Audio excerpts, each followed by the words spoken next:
Ever graduated school knowing how to solve for X, but not knowing what a credit score is? Yeah, you're not alone. Schools teach algebra, not how to manage money. So here's what they should have taught us in under 3 minutes. In real life, your ability to manage money affects everything: where you live, what you eat, how stressed you are, even your relationships. But most people learn the hard way, by getting into debt they don't understand. One simple thing schools skipped: the 50-30-20 rule. It's a budgeting method that actually works.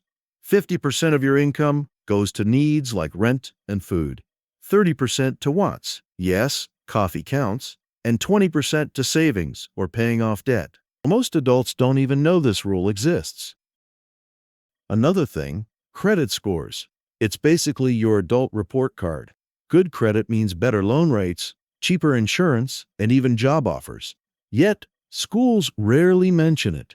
You build it by paying bills on time and not maxing out credit cards. Here's a lesson schools really missed.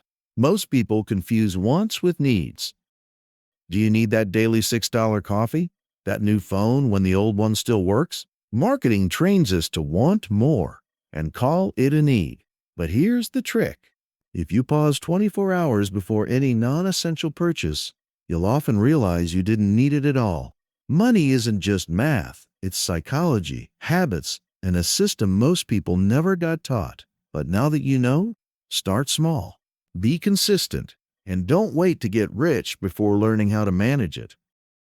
Like this kind of breakdown? Hit subscribe. Let's learn what school didn't teach us.